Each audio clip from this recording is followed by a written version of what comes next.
Sekarang kita akan membahas tentang sirkuit Mandalika. Simak video ini ya. Halo teman semua, jangan lupa subscribe, like, komen channelnya Ismail Koto, karena subscribe itu gratis ya.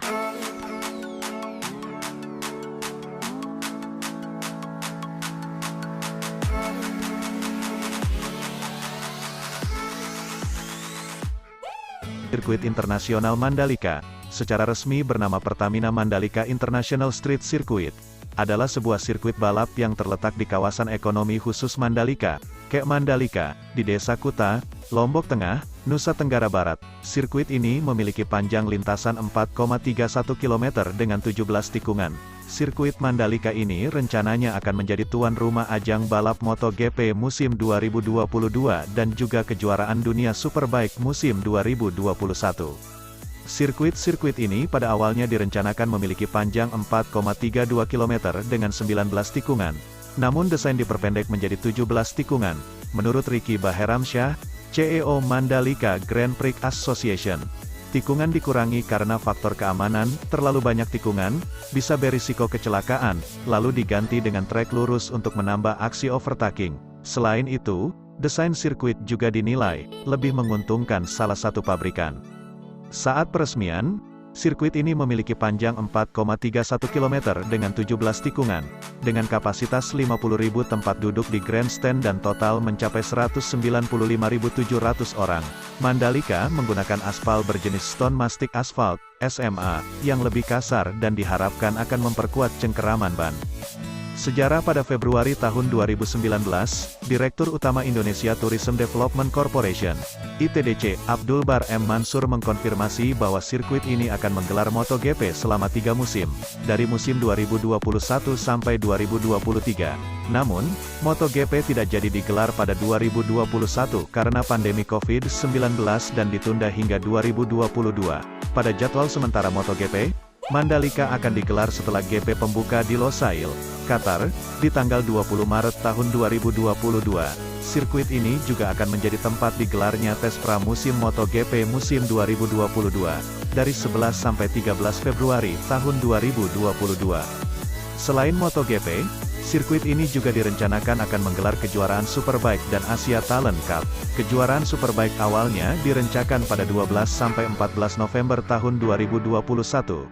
Tetapi diundur menjadi 19 sampai 21 November agar tidak bentrok dengan jadwal sementara MotoGP.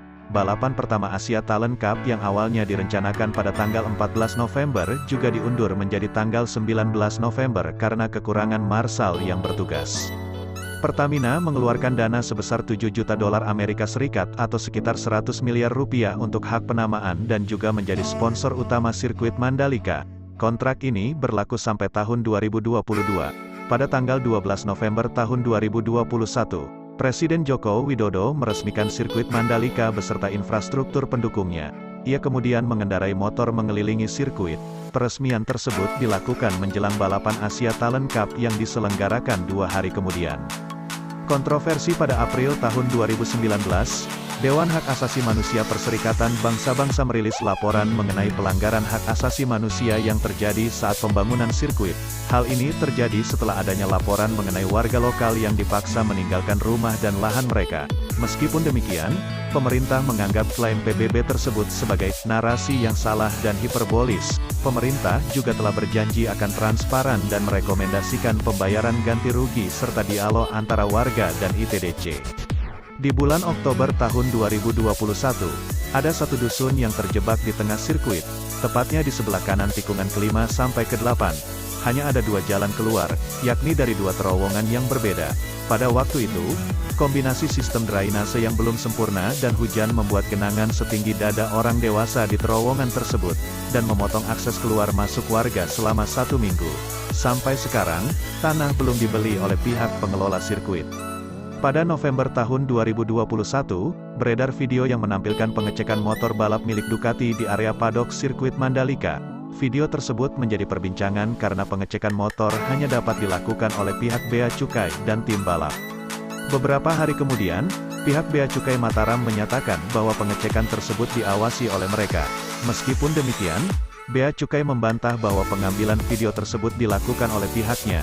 Pada tanggal 11 November Ducati merilis informasi yang berisi bahwa mereka tidak memberikan pernyataan apapun terkait kasus ini.